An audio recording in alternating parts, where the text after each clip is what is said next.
O tempo. Sempre ele é o senhor da razão. O tempo é o maior poder deste universo. As pessoas não se dão conta disso porque vivem correndo contra o tempo e não atrás do tempo. Tem gente que corre atrás do tempo perdido e nunca recupera. Já outras pessoas correm contra o tempo e nunca o alcançam e alcançam alguma coisa. Já o Loki teve que correr em função do tempo e aprender a manipulá-lo para poder salvar os poucos amigos que ele fez em um universo que não era o dele. Eu acho isso incrível porque a forma como a Marvel ressignificou esse personagem ao longo dessas 2 temporadas de sua série própria e transformou o vilão em um anti-herói e depois em um herói foi algo que surpreende, porque a gente vem de uma Marvel Studios que sofreu dos problemas da pandemia, sofreu da crise de criatividade, como várias outras empresas e estúdios de entretenimento, e trouxe numa série que é complexa, de difícil entendimento e difícil assimilação, um mundo simplesmente fantástico, em uma história com elevada carga emocional e oferecendo para o telespectador várias narrativas, vários subplots e subtextos que a gente pode trazer para a vida. Foi incrível ver o Loki caminhar por essa estrada, uma estrada que estava pavimentada pelo aquele que permanece, e agora a gente chega no final dessa trajetória, onde ele finalmente alcança o lugar de status. Ele encontra o seu glorioso propósito. Fica tranquilo que eu não vou dar spoiler nesse vídeo sobre o que aconteceu no final da 2ª temporada, mas eu gostaria de compartilhar com você a minha satisfação em ver que uma série de TV pode ensinar tanto sobre a vida, tanto sobre nós mesmos, e fazendo com que a gente desperte para algumas questões que ficam meio esquecidas ao longo da trajetória e que agora a gente tem a partir de um produto de entretenimento, um ponto de reflexão para as nossas existências. O primeiro episódio da 1ª temporada de Loki é um dos meus preferidos, porque ele é questionado sobre o seu papel no mundo, e aí ele se dá conta de que tudo o que ele fez foi pelo medo de ficar sozinho, pela rejeição que ele sempre sentiu em relação ao seu entorno, por não se sentir dono ou pertencente àquele mundo, porque nem tudo o que Loki queria era a dominação, mas sim era a aceitação, ele ser aceito dentro do seu mundo, ou do mundo que escolheram para ele, já que ele era um filho adotivo de Odin.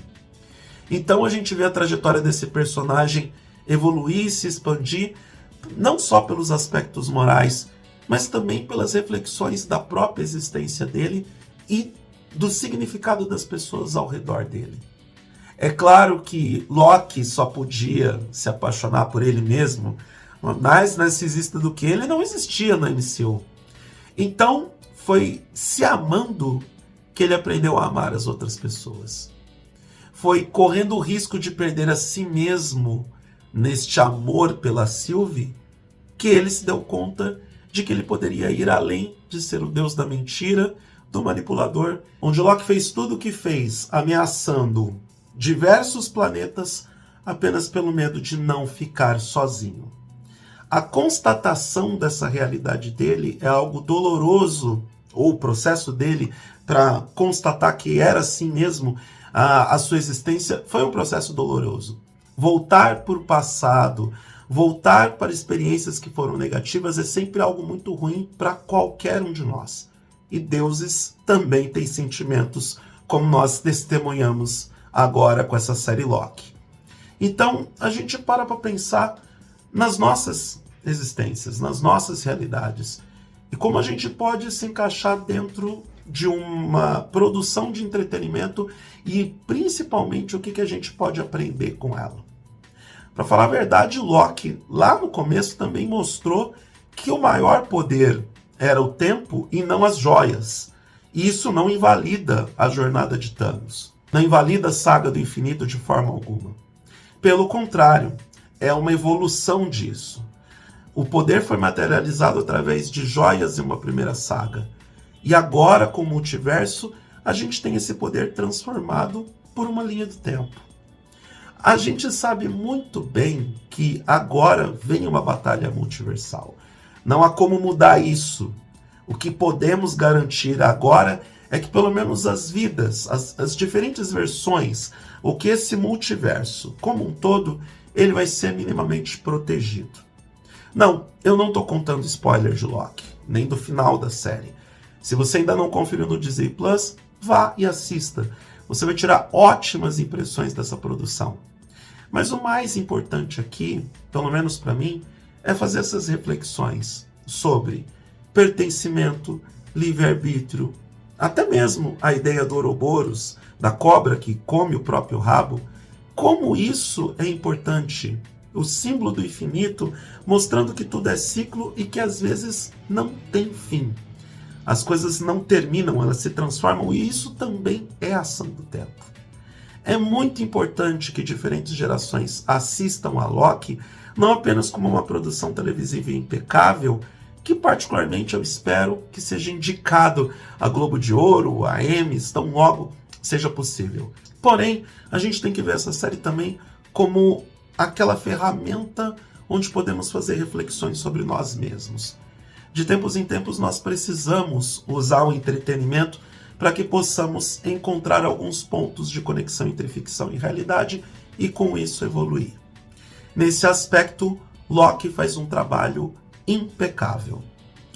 Tom Hiddleston entregou uma das melhores interpretações do MCU e eu fico muito feliz em poder dizer que testemunhei essa série, mesmo precisando buscar nos tais manuais para poder entender como que as coisas ali funcionavam, assistir vídeos de colegas produtores de conteúdo para que eles decodificassem algumas coisas que passaram batido, mas mesmo na sua complexidade, mesmo na linguagem mais avançada e até mesmo com todas os possíveis riscos que essa série passou para poder entregar um entretenimento de qualidade, eu fico feliz em dizer que acompanhei Loki como aquele aprendiz da vida.